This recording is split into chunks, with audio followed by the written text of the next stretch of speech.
keheningan itu, tiba-tiba sosok muncul. Ia adalah Kalavarna. Tubuhnya hancur sebagian, wajahnya kehilangan setengah dari topengnya, memperlihatkan bagian dalam yang berdenyut dan bergetar seperti otot mentah. Matanya kini hanya satu, yang kiri sudah lenyap, dan tubuhnya nampak memudar seperti roh yang gagal menyatu dengan tubuh fisik. Namun, ia masih hidup. Sial, aku tidak menyangka harus melakukan teknik ini. Sialan.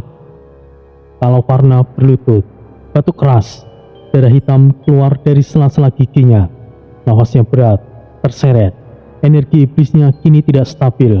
Aura kekuatan yang dulunya membungkus tubuhnya seperti perisai kini hanya tinggal pecahan tipis, rapuh dan bocor.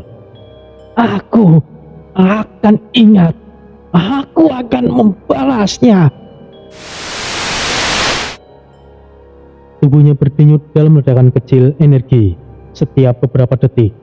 Sisa jiwa yang mewujudkan kembali tubuhnya tidak sepenuhnya cocok. Sebuah efek samping dari bayangan karma Dewi Tama.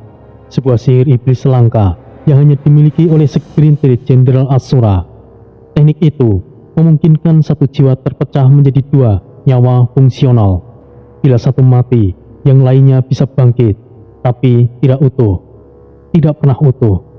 Kalavarna berdiri perlahan, langkahnya berat, tapi sorot matanya kembali menajam. Dendam dan rasa malu mendidih menjadi satu dalam dadanya. Penghinaan ini akan aku balas. Kehancuran Pringgodani. Semuanya akan merasakan murka kami. Sial. Sekarang aku harus kembali dulu. Rajardos harus tahu bahwa 6 pilar Pringgodani telah bangkit. Ia membalik badannya, berusaha mengaktifkan portal untuk kembali ke istana.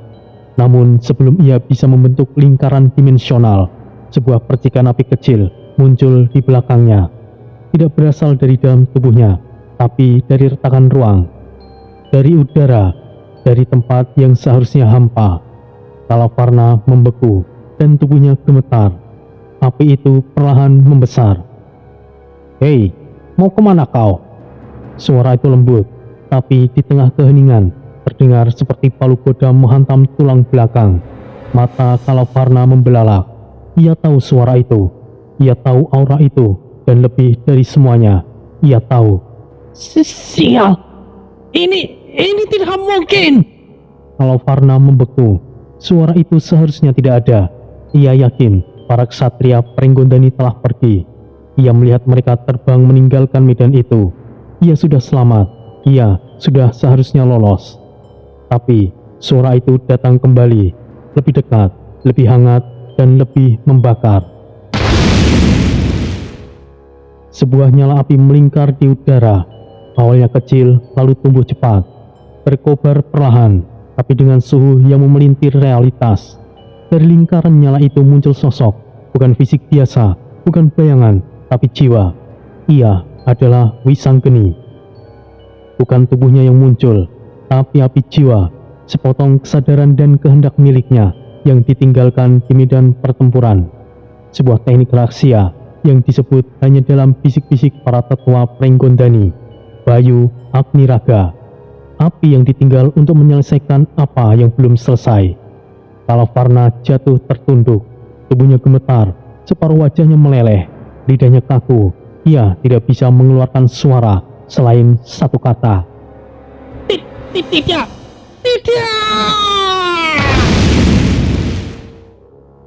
Sebelum ia sempat mengaktifkan sihir perlindungan, Wisanggeni sudah melebarkan tangannya. Api menyebar dalam garis spiral, mengunci ruang dimensi seperti jaring, dan kemudian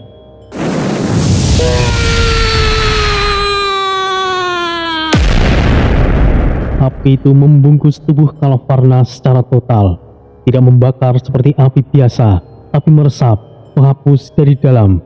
Satu persatu sel iblis itu menguap, tidak menyisakan bau, suara, atau bahkan abu.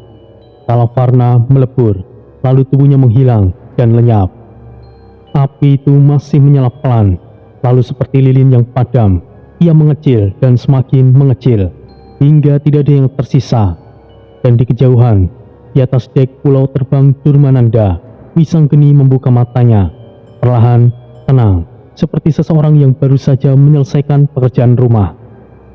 Resi Wanasura berdiri di belakangnya, menyaksikan tanpa suara, tapi matanya tajam menembus ruang dan waktu.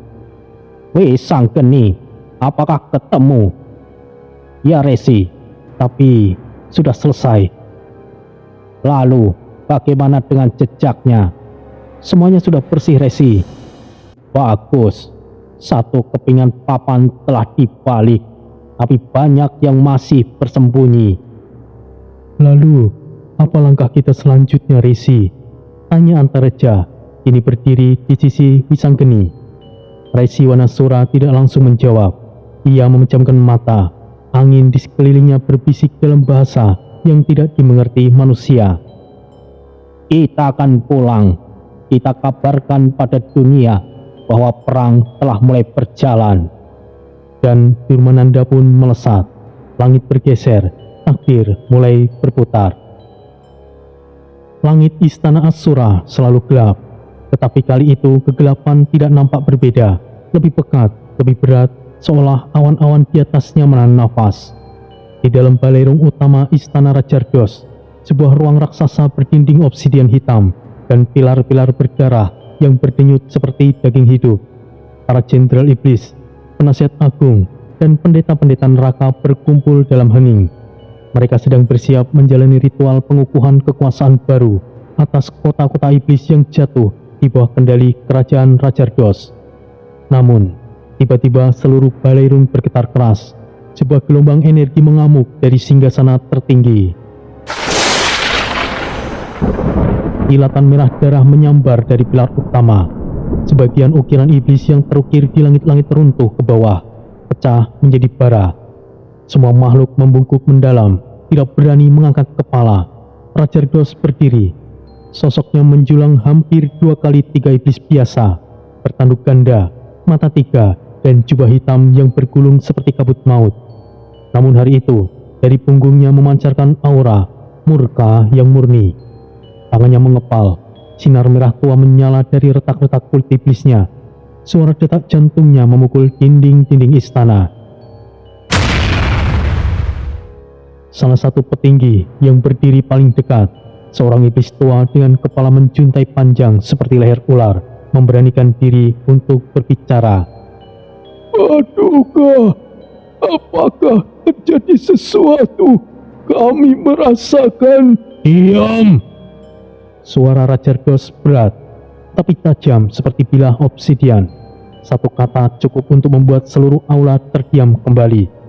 Bahkan, nyala api neraka di dinding mendadak meredup. Ia perlahan membuka matanya, yang ketiga di dahinya, mata batin penguasa iblis. Dan dari situ, ia melihatnya. Ilasan terakhir, percikan api, asap, dan kematian Kalavarna. Dia sudah mati. Kurang ajar. Suaranya datar, tapi membuat kekuatan yang membuat lantai istana retak. Dari sudut-sudut aula, terdengar suara-suara kecil para iblis berbisik ketakutan. Kalavarna, itu tidak mungkin. Bukankah ia penjaga pribadi Anda? Salah satu pilar pelindung tahta Kalavarna telah mati. Rajardos menatap kosong ke langit-langit hitam. Kalavarna telah musnah, bukan karena kelemahannya, tapi karena musuh yang terlalu kuat. Para jenderal iblis menunduk.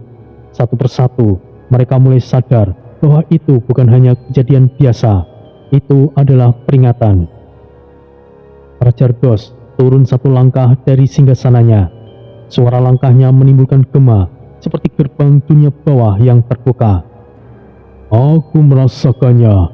Kekuatan itu bukanlah milik dewa, bukan juga milik naga, dan bukan milik iblis. Dan dengan satu kalimat itu, seluruh aula jatuh dalam senyap, bahkan nafas sekalipun tertahan.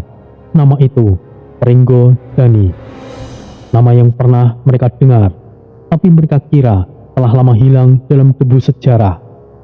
Keheningan di aula utama istana Ashura kini terasa seperti himpitan maut. Para jenderal iblis, penasihat kepercayaan, dan panglima kota semuanya terdiam. Tidak ada yang berani bersuara setelah nama itu disebut. Bagi para iblis muda, nama itu mungkin hanyalah dongeng, sebuah legenda tentang negeri langit yang tidak pernah mereka lihat. Tapi bagi para leluhur iblis yang masih hidup, nama itu adalah trauma sejarah. Prenggondani bukanlah sekedar tempat, itu adalah luka lama, musuh yang dulu pernah membuat para iblis merasakan ketakutan. Dan kini, raja mereka sendiri mengucapkan kembali. Raja Ardos berdiri di tengah aula, langkahnya mantap, energi iblisnya tidak lagi meledak-ledak seperti sebelumnya, namun sekarang mengalir tenang, dan itu jauh lebih mengerikan. Ia berjalan pelan, seperti singa yang mengitari tubuh mangsa yang belum ia terkam. Kalian tahu siapa Kalavarna? Ia bukan hanya penjaga gerbang tahta. Ia adalah salah satu dari 7 bayangan dalam, para iblis kuno yang kekuatannya melampaui jenderal-jenderal terbaik kita. Dalam perang semesta pertama, Kalavarna berdiri sendiri melawan satu pasukan dewa, dan ia menang. Salah satu jenderal, tubuhnya menyerupai rangka baja berlumur lava, memberanikan diri untuk bicara. Baginda, siapa yang sanggup mengalahkannya? Raja Ardos menghentikan langkahnya, lalu menoleh perlahan. Tatapannya menembus tubuh sang jenderal, seolah membakar sumsum tulangnya. Yang membunuh Kalavarna adalah salah satu dari mereka yang kita kira mati, Ksatria Prenggondani. Aku cukup terkejut. Vanasura masih hidup, sedangkan Wisanggeni, ia sendiri adalah makhluk yang tidak bisa mati. Jika para ksatria Prenggondani masih hidup, maka alam Asura akan dalam bahaya. Kata-kata itu seperti ledakan. Suasana aula berubah drastis. Para panglima saling pandang. Beberapa yang lebih muda bahkan nampak goyah. Itu tidak mungkin. Bukankah Prenggondani sudah dilenyapkan, tuanku? Mereka telah dimusnahkan saat invasi pertama. Raja Ardos mengangguk pelan, tapi senyumannya kini menghiasi wajah yang kejam itu. Memang, tapi rupanya masih ada yang bertahan. Para ksatria Prenggondani tidaklah sekuat dewa, namun mereka punya satu hal yang membuat mereka jauh lebih berbahaya. Mereka adalah manusia yang kembali dari kematian, diberkahi oleh langit, dan dibentuk dari penderitaan. Raja Ardos menatap langit-langit aula yang dipenuhi relief sejarah peperangan masa lalu. Dan yang lebih penting, mereka punya tekad untuk membela keseimbangan. Bahkan jika mereka harus berdiri di antara para dewa dan iblis, itulah musuh kita. Para penghuni aula mulai menggertakkan gigi. Aura mereka mulai menyala, tapi semuanya masih menanti kata berikutnya dari mulut sang raja. Raja Ardos kemudian mengangkat tangan kanannya. Dengarkan aku, kalian semua. Kalavarna, ini bukanlah kematian biasa. Ini adalah deklarasi perang diam-diam dari Prenggondani. Dan darah Kalavarna adalah peringatan bahwa kita sudah terlalu lama membiarkan mata langit mengintip ke dalam kegelapan kita. Sudah waktunya kita akan membalas. Di tengah aula utama, suara Raja Ardos menggema laksana lonceng kematian yang tidak bisa diabaikan. Matanya menyala merah menyilaukan. Energi iblis yang semula tenang mulai merambat kembali ke tiap sudut ruangan, membuat ubin obsidian bergetar pelan seperti kulit binatang yang menggeliat di bawah bara. Para jenderal iblis, panglima kota, dan dewan penasihat kini berdiri lebih tegak. Walaupun gemetaran mereka belum sirna, mereka tahu raja mereka tidak hanya murka, ia tengah membuat keputusan yang besar. Prenggondani, alam kecil itu dulu dianggap remeh, dan sisa dari perang semesta. Kita kira mereka sudah lama lenyap, tenggelam bersama harapan-harapan manusia setengah dewa yang mereka lindungi. Tapi ternyata mereka masih hidup, diam-diam, bersembunyi, memata-matai. Itu adalah pelanggaran hukum semesta. Beberapa iblis mulai menggertakkan giginya. Ada yang membisikkan doa iblis kuno. Ada yang mulai mencengkeram gagang senjata mereka. Bukan karena siap untuk perang, tapi karena aroma perang sudah terasa di udara. Raja Ardos turun dari singgasananya. Ia benar-benar berdiri di hadapan pasukannya. Di belakangnya terdapat patung-patung iblis kuno, penguasa Asura terdahulu, yang seolah ikut mengawasi dari bayangan. Hukum tertinggi di semesta menyatakan, tiada makhluk yang satu alam boleh ikut campur urusan alam lainnya. Dan kini, Pringgondani telah mengintip ke dalam kegelapan kita. Mereka telah membuka celah, dan celah itu adalah undangan untuk kita. Ia menghentakkan tongkat iblisnya ke lantai. Sebuah lingkaran sihir raksasa terbuka di langit aula, memperlihatkan potongan-potongan bayangan, kapal terbang, cahaya kristal, dan sekelebat sosok berjubah api. Itu adalah Durmananda. Mereka datang tanpa izin. Mereka harus mati. Mereka membunuh Kalavarna. Kini mereka harus membayar. Salah satu penasihat tua bersuara. Suaranya serak namun berwibawa. Baginda, jika kita menyerang Pringgondani secara langsung, bukankah tidak mungkin alam lain akan melihat ini sebagai pemicu perang semesta kedua, Baginda? Raja Ardos menoleh lambat, matanya menyala. Langit di atas aula bergemuruh. Mereka tidak akan berani. Alam dewa sibuk menjaga gerbang nirwana. Alam naga sibuk dengan perpecahan darah mereka sendiri. Alam bumi tidak tahu apa-apa. Dan Pringgondani sendirian. Mereka tidak tahu apa itu alam roh dan sejenisnya. Raja Ardos berjalan kembali ke tengah ruangan. Kali ini suaranya menurun, namun tetap dingin. Aku tidak butuh izin dari para dewa untuk membakar alam para pelanggar hukum semesta. Pringgondani akan menjadi awan abu pertama, dan setelahnya ia menegadah. Tangan kanannya terangkat, menciptakan bola energi hitam yang berputar seperti galaksi mini. Di tengahnya cahaya biru samar. Selanjutnya adalah dunia manusia. Gemuruh kecil mulai terdengar di aula, entah itu bisikan atau denting hasrat perang. Mereka telah menyusup tanah kita. Mereka mencuri nafas dari udara kita. Mereka berpikir bisa menyamar, bisa melawan, bisa melarikan diri. Tapi waktu mereka telah habis.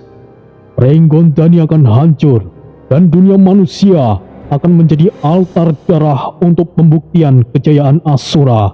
Siapkan pasukan, perang telah dimulai. Dan di atas langit Asura, petir hitam menyambar. Tanda bahwa peringatan Raja Iblis telah dikirim ke seluruh penjuru neraka. Istana Asura, beberapa saat setelah Raja Ardos mendeklarasikan perang, tetap berada dalam pusaran energi yang membara. Meskipun sang raja telah berbicara, hawa panas dari percikan sihir dan aura para penghuni aula membuat dinding-dinding obsidian mengeluarkan suara seperti logam yang diregangkan. Istana seolah menahan teriakan dari konflik yang belum terjadi. Namun, ketegangan bukan hanya datang dari luar. Dari dalam, perdebatan telah dimulai. Dari deretan sisi kanan aula, seorang iblis bertubuh ular raksasa dengan 7 pasang mata berbicara dengan lantang. Baginda Raja Ardos, mohon izinkan hamba menyampaikan, bila kita menyerang Pringgondani, meskipun kecil, dampaknya tidak akan kecil.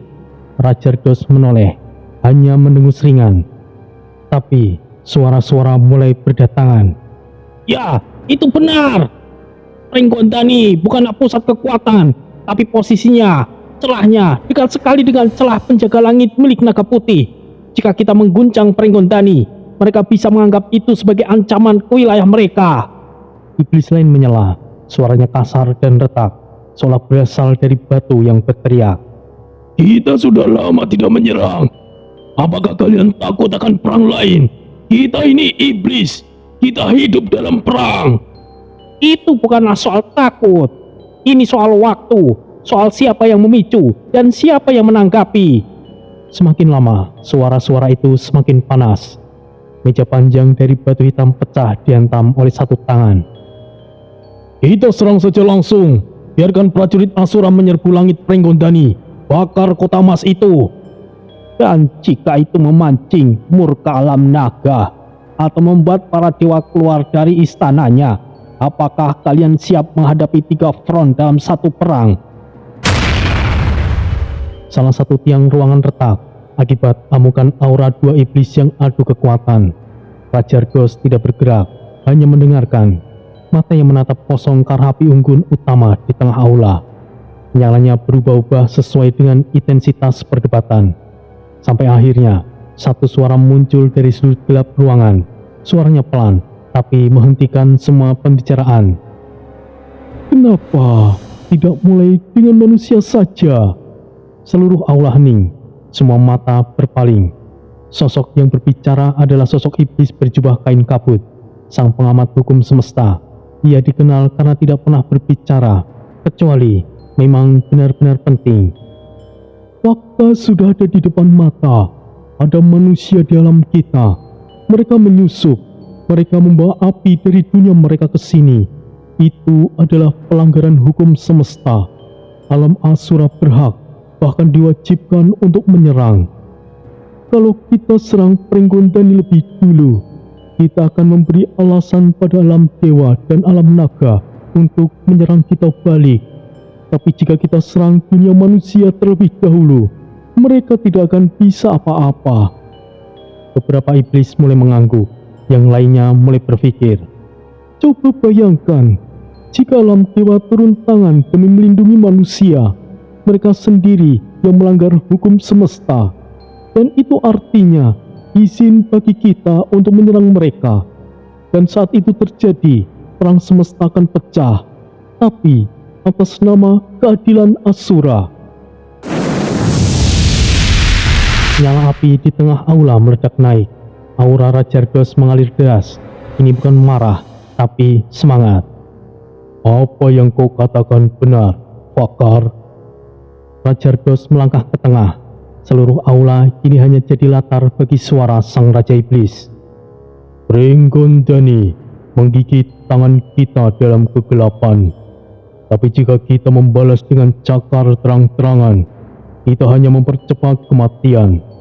Tapi jika kita mulai dengan dunia manusia, kita memancing para dewa turun, kita memancing alam naga bangkit, dan saat hukum semesta runtuh, tidak ada yang bisa menyalahkan kita. Tidak ada yang bisa menyalahkan alam Asura. Sorakan pelan mulai terdengar. Satu demi satu iblis berdiri. Bahkan para penasihat agung pun mulai mengangguk. Rajargos mengangkat kedua tangannya. Suara petir hitam meledak dari istana. Baiklah, fokus kita tetap manusia. Mereka dulu, mereka yang paling lemah. Tapi jika kita jatuhkan mereka, kita akan membuka gerbang untuk menelan seluruh semesta. Satu langkah mundur, 2 langkah ke depan. Rajargos berdiri di tengah api. Dunia manusia akan menjadi pembuka. Pesta penghancuran akan dimulai. Langit di atas kota utama alam Asura tidak pernah mengenal siang. Awan tebal berwarna merah darah berputar pelan seperti pusaran luka. Di bawahnya, kota utama berdiri menjulang, dikelilingi tembok-tembok tinggi dari batu hitam mengkilap, diukir dengan wajah-wajah iblis yang menangis dan tertawa, bercampur dalam horor abadi. Gerbang utama kota itu bernama Grava, gerbang tertua dan satu-satunya jalan resmi menuju istana Rajargos. Ia dijaga oleh makhluk raksasa berbaju besi tulang. dengan tanduk bercabang dan mata kuning menyala. Saat itu, dari kejauhan, kereta iblis hitam meluncur melewati jalan berbatu mahma, ditarik oleh 2 ekor binatang berkepala 3 dan berduri di punggungnya. Kereta itu membawa kabar kemenangan. 3 manusia tertangkap dalam kerangkeng berduri. Tori duduk di depan kereta, mengenakan jubah selurha, lengkap dengan lambang jenderal di dadanya. Di belakangnya, Bloody dan Red Baron berdiri tegak. Di dalam kerangkeng, duduklah Aris, Ratna, dan Putra. Wajah mereka dihiasi darah palsu, tubuh diborgol dengan rantai sihir, namun dalam mata mereka, rencana besar sedang menyala. Salah satu penjaga gerbang, makhluk dengan lidah menjulur sepanjang 2 meter, dengan suara yang geram, melangkah maju. "Berhenti, Jenderal! Identifikasikan dirimu!" Tori turun dengan tenang, suaranya serak dan berwibawa, menyamai suara selurha dengan luar biasa akurat. Aku datang membawa persembahan untuk Raja Ardos. 3 manusia hidup, salah satunya yang pernah menghadapi Monfar, yang lainnya pemanggil roh dari dunia bawah. Sang penjaga mencium udara, lalu menoleh kepada ketiga manusia dalam kurungan. Putra pura-pura menggeram pelan, Ratna menunduk, darah menetes dari bibirnya, dan Aris hanya menatap kosong, namun sorotan matanya penuh perhitungan. Penjaga itu mengangguk. Baiklah, silakan masuk, Jenderal." Gerbang terbuka perlahan. Dari sela-selanya, sinar merah tua menyembur keluar. Bau darah, debu, dan belatung menyambut mereka seperti angin selamat datang. Kota utama Asura telah menyambut mereka. Begitu kereta meluncur melewati gerbang, suasana berubah. Para iblis dari berbagai kasta berdiri di pinggir jalan, menatap manusia-manusia yang tertangkap dengan ekspresi haus darah. Anak-anak iblis tertawa sambil menunjuk. Iblis wanita melemparkan darah segar ke arah kereta sebagai bentuk penghormatan. Pasukan istana berbaris dengan senjata sihir, mengawasi dengan diam. Di atas menara, lonceng pengumuman dibunyikan.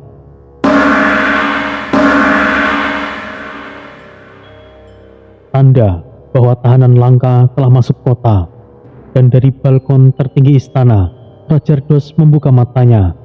Di dalam kereta, Putra berbisik pada Aris. Gerbang pertama, kita telah melewatinya, Aris. Gerbang berikutnya sebentar lagi, bersabarlah. Ratna menggenggam jari Aris. Ia tidak berbicara, tapi matanya menyiratkan sesuatu, keyakinan bahwa mereka bisa menyelamatkan Wira, Mahesa, dan Bayu, atau mati untuk mencobanya. Tori menoleh sedikit ke arah kereta. Tanpa berkata, ia mengangguk dan sebuah isyarat terbuka. Kereta iblis bergerak pelan di antara lorong utama kota Asura. Jalanan penuh dengan bebatuan hitam tajam, dan di sekelilingnya bangunan-bangunan seperti menara tulang menyembul dari permukaan tanah, menyerupai gigi raksasa dari mulut dunia bawah. 3 manusia dalam kerangkeng menjadi pusat perhatian, tapi itu adalah bagian dari rencana. Perhatian dari para iblis kota memang harus tertuju pada mereka. Tori melirik pelan ke arah kiri, tempat di mana jalan bercabang menuju 2 arah. Satu arah ke pusat kota, tempat di mana pertunjukan eksekusi publik bisa digelar. Satu lagi ke dalam, menuju istana dan penjara utama di bawah tanah. Tori menarik tali kendali kereta pelan. Kereta mulai melambat.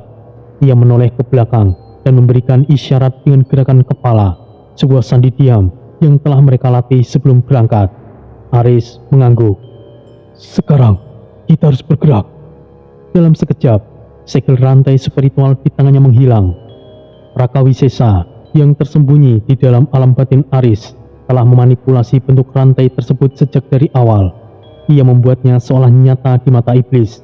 Namun, dalam kenyataannya, itu hanyalah proyeksi spiritual yang bisa dilepas kapan saja. Rantai itu jatuh, Aris merunduk, dan dalam satu gerakan meluncur keluar dari sela jeruji kerangkeng. Tubuhnya berguling di jalanan batu yang tajam, lalu berdiri dengan satu lutut menempel tanah. Jeritan pertama langsung terdengar dari para penjaga menara. "Manusia itu melarikan diri!" Namun Aris sudah bergerak cepat, melompat ke atas kereta. kemudian melompat ke atap bangunan terdekat. Tangannya menyentuh dinding kasar, tubuhnya melesat seperti bayangan petir. Para iblis panik, beberapa mencoba menyerbu kereta, tapi Ratna dan Putra tetap duduk diam di dalam, berpura-pura syok dan ketakutan. Tori langsung berdiri di atas kereta dan berteriak dengan suara penuh otoritas. Tangkap dia! Itu tawanan paling berbahaya! Aku akan mengawasi yang ini! Sambil menunjuk ke Ratna dan Putra, Tori berpura-pura memberikan komando, seolah-olah semua itu memang di luar rencananya. Red Baron dan Bloody ikut bergerak. Mereka memotong langkah-langkah para iblis, memutar formasi supaya perhatian tetap tertuju pada Aris yang kini melompat dari atap ke atap. Setiap jejaknya menggores atap bangunan, setiap lompatannya menimbulkan gemuruh debu dan batu yang runtuh. Aris berlari seperti hantu, lincah, cepat, namun tetap terukur. Di dalam istana, aura iblis meledak dari singgasana. Raja Ardos berdiri, matanya menyala merah gelap. 3 manusia itu, sudah kukira ini akan terjadi. Ia melangkah ke depan dan menunjuk ke arah 4 jenderal elit yang berdiri di sisi kiri dan kanan singgasana. Tangkap mereka hidup-hidup, dan jika satupun dari mereka menyentuh gerbang penjara, hancurkan semua yang ada di dalam. Aris yang terus melarikan diri dari atap tiba-tiba merasakan tekanan yang hebat. Dari atas, langit bergetar, sebuah portal muncul di udara, lubang bundar berwarna darah pekat, dan dari dalamnya 4 sosok muncul keluar. Waktunya telah terbatas, semuanya, cepatlah, umam Aris. Sementara itu, Tori, Bloody, dan Red Baron berbelok tajam, membawa kereta ke arah jalur sempit yang hanya digunakan oleh penjaga istana. Kereta itu akhirnya berhenti di sisi gang kecil, di mana jalur rahasia yang mereka pelajari sebelumnya berada. Red Baron menyalakan simbol api kecil di dinding, dan dinding itu bergeser perlahan, membuka pintu menuju lorong bawah tanah. Ayo cepat, kita punya waktu yang sangat sedikit. Sementara semua pasukan iblis fokus memburu Aris, misi penyelamatan sesungguhnya baru saja dimulai. Red Baron mengambil tampaknya yang berdenyut merah. Bloody menggulung lengan jubahnya, aura darah mulai berkumpul di tangannya. Tori mengepal tinjunya. Di bawah sana, di dalam perut istana Asura, Wira, Mahesa, dan Bayu telah menunggu. Dan mereka tahu bahwa harapan sedang datang melalui kegelapan. Lorong-lorong kota utama Asura bukanlah sekedar jalan biasa. Itu adalah labirin hidup, penuh tikungan yang bergerak, dinding yang bernafas, dan bayangan yang terkadang bukan hanya bayangan. Lalu, Ratna dan Putra juga lolos dari kerangkeng itu dan menyusul Aris. Sebelah kanan, sekarang! Dinding di belakang mereka meledak dihantam oleh bola api iblis. Percikan panas menghantam punggung Putra, namun ia hanya menggeram dan tetap berlari. Berapa banyak mereka yang mengejar? Terlalu banyak dan jumlahnya terus bertambah. Bertahanlah. Mereka telah berlari tanpa henti sejak keluar dari kereta. Para iblis dari berbagai tingkatan kini menyebar di seluruh kota, mengikuti perintah sang raja. Tangkap mereka hidup-hidup. Tapi itu bukanlah sekedar pengejaran, itu perburuan. Di belakang mereka terdengar gemuruh kaki pasukan. Langkah 1000 iblis mengguncang tanah. Di atas atap, pemanah iblis mulai melempar panah sihir yang melesat bukan ke arah tubuh, melainkan ke jiwa. 3 panah energi melesat hampir mengenai Aris. Ia memutar tubuhnya di udara, menendang dinding, dan mendarat tepat di depan gang sempit. Untung saja kalian bisa lolos. Kita harus pisah rute. Kalau kita satu jalur seperti ini, mereka akan mengepung dari segala arah. Sekarang, kita berpencar. Kau yakin tentang ini, Riz? Tidak, Ratna. Tapi itu lebih baik daripada mati bersama dalam satu ledakan. Putra mengepal tangannya. Aura hitam kebiruan mulai muncul di sekitar tubuhnya. Jangan lakukan energi spiritual terlalu banyak, Putra. Mereka bisa melacak dari radius lebih luas. Lalu apa yang kau sarankan, Riz? Kita lari sampai kaki kita putus. Jika perlu, seperti itu. Ah, kau gila apa, Riz? Tiba-tiba, langit di atas mereka mulai pecah. Sebuah jendela dimensi kecil terbuka. portal tempur yang hanya dipanggil oleh para jenderal iblis elit. Dari dalamnya muncul satu sosok bersayap api, bertanduk perak dan bermata ungu menyala. Salah satu jenderal elit pengawal Raja Ardos. Temukan mereka, pisahkan, dan seret ke hadapan Raja Ardos. 3 anak buahnya meluncur turun seperti meteor. Tanah bergetar, debu berhamburan, rumah-rumah runtuh. Aris hampir terpental, tapi Ratna Dewi menariknya kembali. Jalankan rencana, kita berpencar, kita bertemu di titik koordinat berikutnya. Jalan bawah utara, ruang pelindung. Putra hanya mengangguk. Ia berubah wujud menjadi kabut hitam dan menyelinap ke celah-celah lorong. Ratna Dewi mengaktifkan satu jimat roh leluhur. Tubuhnya berkelebat ke sisi kanan gang. Aris melompat ke kiri, menembus pasar gelap di kota, penuh dengan makhluk-makhluk aneh yang panik melihatnya lewat. Dan di belakang mereka, lonceng kota dibunyikan untuk ketiga kalinya. Ini adalah awal sinyal tertinggi. Tahanan prioritas tinggi telah melarikan diri. Seluruh penjuru kota kini menjadi ladang perburuan. Tapi di tengah kekacauan itu, Tori, Bloody, dan Red Baron telah menembus dinding luar penjara. Mereka bergerak dalam bayangan, dan belum ada satupun iblis yang menyadarinya. Misi pengalihan berhasil.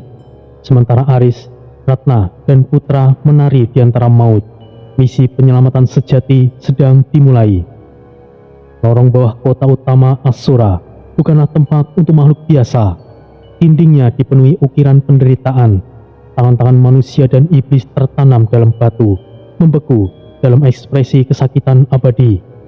Bau darah tua bercampur dengan nafas api yang mengalir dari celah-celah dinding. Di sanalah Tori, Red Baron, dan Bloody bergerak. Tubuh mereka dibalut jubah hitam khusus iblis pelayan kerajaan. Aura mereka ditekan hingga ke batas terendah, dibungkam oleh jimat-jimat gelap yang sebelumnya telah disiapkan oleh Red Baron. Namun, bahkan dengan semua penyamaran itu, langkah mereka harus tetap ringan, dan nafas mereka nyaris tidak terdengar. Tori, itu dia, menara besi, bisik Bloody sambil menunjuk ke depan.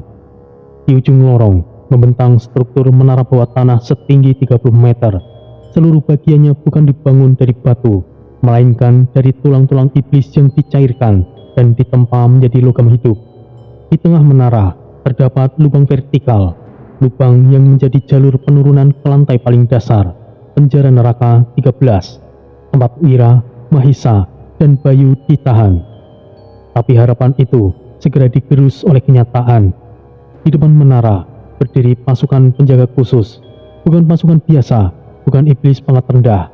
Mereka adalah rantai neraka, kelompok penjaga tanpa suara. Tubuh mereka dibalut rantai merah menyala yang hidup seperti ular. Masing-masing membawa tombak kegelapan, dan sorot mata mereka tidak memiliki pupil, hanya kekosongan. Ada 12 penjaga, semuanya berdiri mematung, menunggu dan mengawasi. Sial, kita tidak bisa menyerang langsung. Mereka terlalu banyak. Jika ada satu saja berteriak, semua pasukan istana akan tahu kita di sini. Tidak ada jalur masuk lain, Tori. Menyelinap langsung atau menunggu mereka beranjak. Mereka bukanlah iblis biasa. Mereka tidak bisa bergerak, tapi mereka mendengar segalanya, bahkan detak jantung kita yang paling lemah. Bagaimana ini, Tori? Suasana mencengkam. Setiap detik terasa seperti titik-titik pisau menari di tengkuk. Keputusan harus segera dibuat, atau waktu akan segera habis. Kita butuh pengalihan perhatian, Tori. Dan seolah langit mendengar mereka. Ledakan maha dahsyat mengguncang langit kota. Tanah di bawah mereka bergetar. Batu di atas mereka runtuh. Pasukan rantai neraka serempak menoleh ke atas, dan mata-mata kosong mereka untuk sesaat teralihkan. Suara besar menggema di tengah kota. Sebuah gong suci kerajaan hanya dibunyikan ketika tahta Asura tergoncang. Apa itu, Tori? Tori menajamkan telinga, mengamati gerakan para penjaga, dan seperti prediksi mereka, para penjaga mulai bergerak. 4 penjaga naik ke atas, 4 lainnya menyusul, 4 terakhir tetap berjaga, tapi kini jumlahnya terpangkas separuh. Sekarang, atau tidak sama sekali. Bloody, Red Baron. Ya, aku mengerti. Baiklah, ayo lakukan. Tori dan Red Baron tetap di bayangan. Mereka menunggu waktu yang sempurna. Saat dua penjaga terakhir menoleh ke arah gang samping untuk menyelidiki suara tambahan, tiba-tiba dalam sekejap, 2 dari 6 penjaga tumbang terdiam tanpa suara. Tori melesat, Bloody mengayunkan tombak energi dan menusuk satu penjaga hingga tubuhnya menghitam dan meleleh. 2 lainnya mencoba melawan, tapi gerakan mereka terhenti saat Red Baron bertindak. 3 detik kemudian, semua penjaga di depan menara tumbang. Lorong ke dalam penjara kini terbuka. Angin dari bawah terasa lebih pekat dan lebih berat, membawa bisikan-bisikan jiwa yang menjerit tanpa suara. Kita berhasil. Mira, Mahisa, Bayu, semoga mereka ada di sini. Namun, jauh di kejauhan, di balik bayang-bayang kota, Raja Argos membuka matanya. Ia mendengar suara gong itu. Ia tahu sesuatu telah dimulai. Gong itu bukan bagian dari rencana. Siapa yang membunyikannya? Gumam Tori. Ia berdiri, matanya menyipit, mulutnya melengkung dalam senyuman yang tidak membawa kebahagiaan. Sial, apakah itu tadi jebakan? Tori, Red Baron, dan Bloody menuruni tangga dengan cepat, masuk ke perut penjara tanpa mengetahui bahwa sinyal yang membuka jalan mereka bisa saja bukan keberuntungan, melainkan pancingan. Dan di antara lorong penjara yang gelap itu, sesuatu sedang menunggu. Apakah itu jebakan? Atau sesuatu yang memang sudah diketahui oleh Raja Argos? Jika itu benar, maka Tori dan lainnya justru dalam bahaya. Lorong terakhir penjara utama di bawah Istana Asura adalah tempat yang tidak pernah diberi nama, karena yang masuk ke dalamnya tidak pernah keluar. Dinding-dindingnya basah, bukan oleh air, melainkan kabut jiwa, hasil destilasi dari ratusan tahun penderitaan makhluk-makhluk yang disekap di dalamnya. Cahaya samar menyala dari lentera jiwa, bulatan kaca yang berisi roh-roh yang merayap hidup. Meringkuk dari dalam, menggeliat pelan, tangisan kecil terdengar dari dalamnya, hanya bisa didengar oleh mereka yang cukup peka. Dan 3 sosok melangkah memasuki lorong itu, sunyi, dan itu terlalu sunyi. Tori berada di depan, menyapu pandangannya ke kanan dan kiri. Setiap detik ia mengamati, setiap langkah ia hitung. Red Baron mengikuti dari sisi kiri, matanya menyipit, sesekali menjadikan jari untuk menciptakan percikan sinar merah dari ujung kampaknya. Auranya waspada mengalir dari tubuhnya. Biasanya, tempat seperti itu akan dipenuhi oleh setidaknya 2 regu penjaga elit iblis. Tapi sejauh mata memandang, tidak ada satupun penjaga. Bloody bergerak paling belakang. Tombak iblisnya digenggam erat, dan tatapannya tertuju pada langit-langit lantai. Tempat ini terlalu tenang, Tori. Ya, tetaplah hati-hati, Bloody, Red Baron. Jangan pernah lengah. Sebuah suara aneh bergema, dentingan halus seperti bel kecil jatuh di atas permukaan batu. Tapi tidak satupun dari mereka yang melihat sumbernya. Lorong itu seperti menghisap suara mereka. Hembusan nafas pun terdengar keras dalam telinga mereka sendiri. Lentera jiwa dinding ini mencurigakan. Aku merasa ada sesuatu yang salah, Tori. Besar kemungkinan ini perangkap, tapi kita tidak punya pilihan untuk melanjutkan. Ketiganya berhenti sejenak di sebuah percabangan kecil. Di depan mereka terbuka satu pintu logam hitam besar, berhiaskan ukiran yang memutar dan melilit seperti nadi, dengan lambang mata satu di tengahnya. Menurut peta yang Red Baron dapatkan, ini sepertinya ruangan interogasi utama. Tahanan penting ditempatkan di balik tempat ini, Tori. Tori mendekat, jemarinya menyentuh permukaan pintu. Logam itu dingin, sangat dingin. Bukan dingin biasa, melainkan dingin yang menyerap energi tubuh. Semuanya, bersiaplah. Apapun yang ada di balik ini, kita akan hadapi. Red Baron dan Bloody mengangguk, dan dengan dorongan yang kuat, pintu itu terbuka perlahan. Suara engsel tua berderit seperti teriakan roh tersayat. Aroma busuk menyergap mereka, seperti daging terbakar dan belatung basah. Tori merangkak masuk, Red Baron dan Bloody menyusul tanpa ragu. Langkah-langkah mereka bergema pelan, menggema di ruangan gelap yang lebih menyerupai perut seekor naga daripada penjara biasa. Cahaya merah darah dari lentera jiwa tidak mampu menembus gelapnya bayangan di sudut-sudut ruangan. Dinding-dindingnya seperti nafas pelan, menyesuaikan suhu, menyesuaikan ketegangan, seakan penjara itu hidup dan sedang menunggu untuk menggigit. Tori menghentikan langkahnya. Ia berdiri tepat di tengah ruangan. Matanya menyapu sekeliling. Nafasnya tidak terlalu cepat, tapi nafas yang dilatih dari pengalaman hidup di medan peperangan. 1 sentimeter pun tidak luput dari sorot matanya. Tangannya perlahan bergerak ke belakang, menyentuh ganggang pedang Dewa Iblis miliknya. Pedang itu tidak biasa. Pedang 2 sisi dengan mata baja berurat merah menyala, dan pelatuk magis di tengah yang hanya bisa diaktifkan oleh darah dari makhluk iblis yang setara atau lebih tinggi. Saat jari Tori menyentuh gagangnya, pedang itu bergetar ringan, seolah menanggapi panggilan tuannya. Red Baron, apakah kau merasakan ini? Red Baron yang berdiri tidak jauh darinya mengangguk perlahan. Tampak iblis bermata 2 di tangannya kini mulai berdenyut merah gelap. Aura panas mengalir dari poros kampak itu, membuat udara di sekitar terasa seperti membara. Ini seperti mekanisme bergerak, tapi aku tidak tahu apa ini, Tori. Suara logam terdengar, lebih pelan, tapi kali ini bukan berasal dari dinding. Itu datang dari lantai, atau mungkin dari atas. Bloody yang berada di belakang langsung mengangkat tombaknya. Ujungnya berkilat. Tombak iblisnya adalah senjata berdarah yang bisa menyerap energi kehidupan. Ujungnya kini berubah bentuk, meruncing seperti jarum belati yang bersiap untuk menusuk. Matanya memicing. Aku mencium bau rencana. Tori, sepertinya kita salah mengambil keputusan. Apa kau yakin kita akan terus melanjutkan? Aku tahu, Bloody, tapi kita tidak punya pilihan untuk mundur. Jika kita gagal, konsekuensinya akan besar. Jadi, kita akan ambil resikonya. Mereka melangkah lebih dalam ke dalam ruangan, menyeberangi lingkaran batu yang mengkilap dengan lambang aneh yang terukir samar.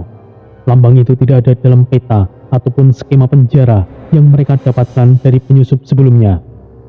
Berhenti semuanya! Red Baron berkata cepat, namun Tori sudah melangkah melewati garis simbol tersebut. Udara seperti membeku, lambang di lantai menyala merah, dinding bergemuruh, dan entah dari mana, pintu di belakang tertutup rapat. Suara bergema seperti ledakan petir di telan perut gunung. Bloody berbalik, tombaknya langsung menusuk ke arah pintu. Tidak membekas, Red Baron melemparkan tampaknya ke jeruji yang mencuat dari bawah lantai. Besi itu memantulkan senjata itu dengan mudah, seperti menangkis pedang dari anak kecil.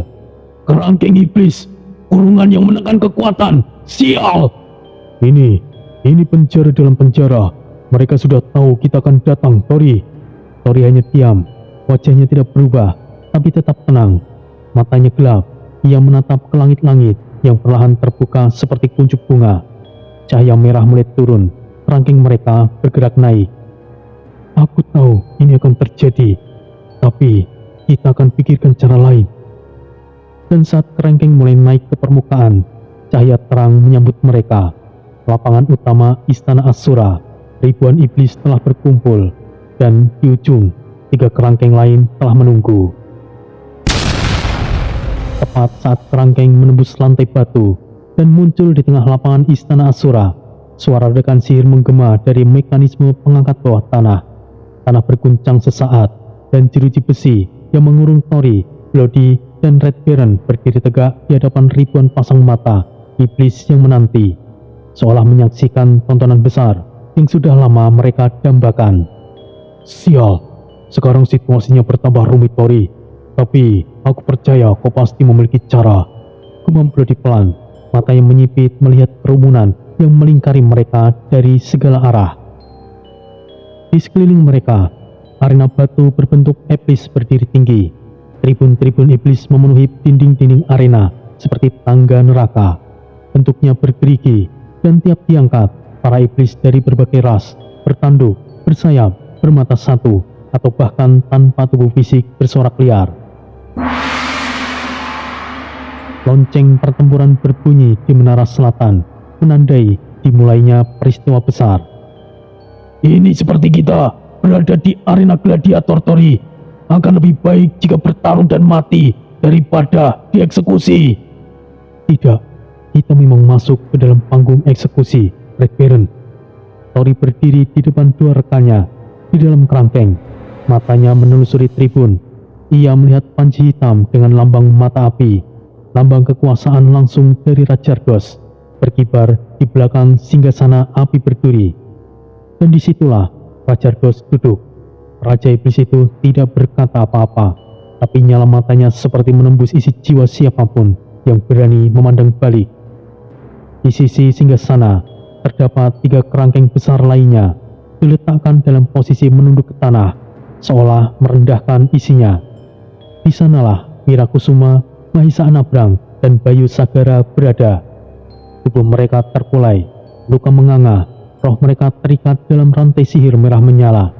Meski mereka masih hidup, mereka seperti mayat yang menolak untuk mati. Mereka masih bertahan. Namun, hal itulah yang membuatnya merasakan lebih buruk dari kematian itu sendiri. Kerangkeng yang menaungi Tori dan 2 rekannya berhenti naik, dan teras tergeser dari lantai batu mendorong mereka ke sisi utama arena, tempat yang menjadi pusat perhatian. Tiba-tiba, kilatan energi gelap muncul dari sisi singgasana. Dari balik kabut ungu, seorang muncul melangkah pelan, sepasang mata putih kosong, kulit abu, dan senyum yang seakan tidak pernah benar-benar jujur. Ia adalah Sura, Mahasura. Sudah kuduga kalian akan sejauh ini, tapi sayangnya semua sudah kuperkirakan. Troy, akhirnya kita bertemu lagi. Langkah Sura ringan, seperti bayangan yang tidak menjejak tanah. Ia berhenti di hadapan kerangkeng mereka dan mengangkat satu tangan. Tori menatap dengan tajam. Dajjal, lihatlah dirimu. Sekarang kau hanyalah seorang pecundang yang berada di belakang Raja Argos. Kau mengenalku, Troy? Tidaklah sebentar perjalanan yang sudah kita lalui bersama. Biarlah aku pecundang saat ini, karena ini adalah awal. Dan satu hal, aku tidak menyangka kau akan membunuh Selurha. Dan perlu kau tahu. Sura menjentikan jari.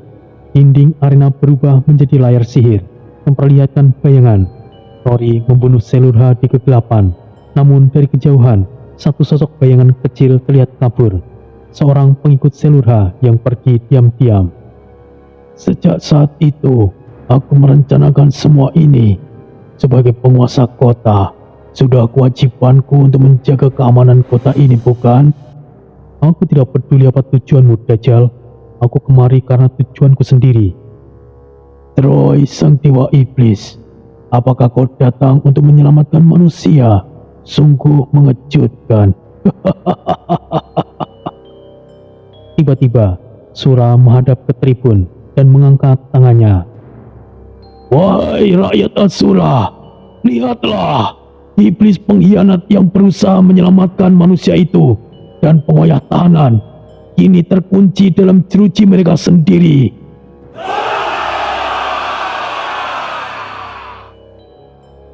Gema sorakan pecah. Gema langkah ribuan iblis menghantam batu seperti dentuman drum perang. Tori menunduk sedikit dan nafasnya cukup berat. Sial, aku tidak menyangka semua ini rencanamu, Dajjal. Red Baron menyeringai pahit. Tori, setidaknya kita masih hidup untuk melihat seberapa buruk akhir dari semuanya. Mereka menunggu keajaiban. Lihatlah mereka. Tatapan mereka seperti kehilangan semangat untuk hidup. Jika begitu, semoga Aris masih bertahan dan cukup gila untuk menjadi keajaiban itu. Dan di atas langit arena, bayangan seorang diam-diam memperhatikan. Langit di atas istana Asura meredup, seolah ikut menahan nafas. Awan hitam menggulung di angkasa, tidak bergerak, hanya berputar perlahan seperti pusaran di lautan kegelapan. Lapangan utama istana kini benar-benar sunyi. Tidak ada suara sorak, tidak ada bisik-bisikan, hanya desis api dan obor raksasa yang menyala di 4 sudut arena. Raja Argos berdiri, suara langkahnya menggema keras di punggung batu. Setiap pijakan seolah mengguncang dada semua yang menyaksikan. Jubahnya berkibar pelan, mahkota tanduk hitam di kepalanya menambah wibawa ngeri yang tidak terbantahkan. Sosoknya menjulang, membara dalam aura hitam dan merah. Di belakangnya, api mengalir dari singgasana seperti aliran lava, menggenang dalam kolam iblis yang memantulkan bayangan bengisnya. Ia mengangkat tangan kanan, dan seketika ribuan iblis berlutut bersamaan. "Rakyat iblisku semuanya, hari ini kalian telah melihat 3 manusia telah lancang memasuki alam kita, dan sekarang sisanya masih dalam pengejaran. Dan 3 iblis yang berkhianat kepada bangsa kita mencoba mengelabui kita dengan tipu muslihat dan berharap bisa menyelamatkan manusia itu." Ia mendongak sedikit, suaranya lembut namun justru semakin mengancam. "Namun, rencana mereka gagal berkat satu mata-mata dan satu kekuatan yang tidak mereka ketahui. Mahasura, pejabat baru yang memerintah kota, tindakannya telah mencegah hal-hal yang tidak kita inginkan." Sorak-sorai para iblis mulai bergemuruh kembali, tapi hanya sebentar. "Dan sekaranglah saatnya penghakiman." Raja Argos mengangkat kedua tangannya. Jeruji kerangkeng Wira, Mahesa, dan Bayu perlahan terbuka, cukup untuk mengguncang hati siapapun yang menyaksikan. 3 eksekutor iblis bertopeng melangkah maju. Mereka membawa pedang raksasa bertuliskan mantra penghapus jiwa, bukan hanya untuk membunuh, tapi untuk menghapus eksistensi dari semesta. Salah satu eksekutor menempatkan pedangnya tepat di belakang leher Wira yang masih terkulai, namun membuka satu matanya. Wira menatap ke langit, tidak bicara, tapi matanya berkata banyak. Raja Argos menoleh ke arah arena, suaranya kembali menggelegar. "Aris, apakah kau mendengar ini? Aku tahu kau bisa mendengarnya. Aku tahu kau bersembunyi, mengintip dari celah-celah bayangan kota ini. Tapi dengarkan aku baik-baik. Jika kau tidak keluar, maka hari ini dunia akan menyaksikan teman-temanmu akan dieksekusi bersama seluruh keberadaan jiwa mereka." Dan setelah kata itu berakhir, arena kembali sunyi. Semuanya menanti satu nama, Aris. Dari 3 titik yang berbeda di kota Asura, 3 nyawa bergetar bersamaan. Suara Raja Argos yang menggema dari arena utama tidak hanya terdengar lewat udara, tapi juga meresap langsung ke dalam jiwa melalui sihir pemanggil. Sebuah gema mental yang hanya bisa didengar oleh mereka yang menjadi sasaran. Suara itu seperti suara biasa. Ia menembus batin, ia menciptakan tekanan, ia memaksa pikiran untuk tunduk. Di sebuah reruntuhan menara iblis yang terbakar, Ratna Dewi mengangkat kepala, mata merahnya menyala, nafasnya memburu. Ia menyandarkan tubuhnya di balik tiang pilar raksasa, mencoba bersembunyi, tapi suara Raja Argos menggema di kepalanya. "Jika kalian tidak keluar, maka hari ini dunia akan menyaksikan teman-teman kalian menghilang." Suara itu menusuk jiwanya. Ia memejamkan mata, dan gambaran Wirakusuma muncul jelas di pikirannya. Sosok tegap itu yang selalu berdiri di garis depan, yang tidak pernah menyerah bahkan di medan perang terdalam, yang kini hanya bisa duduk dalam kerangkeng menanti ajal yang tidak alami. Ratna menggertakkan giginya. Aku tidak akan membiarkan Wira mati. Tangannya bergerak cepat, merobek jubah pelindung yang menyembunyikan auranya. Di balik dada, jimat pelindungan berdenyut lemah. Tanpa ragu, ia menghancurkan jimat itu, dan seketika aura spiritualnya meledak seperti bunga api. Aris, putra, maafkan aku. Ratna Dewi memilih untuk menyerah. Ia tidak bisa membiarkan Wira harus dieksekusi hari itu juga. Namun, keputusannya itu mungkin justru akan mencelakakan semuanya.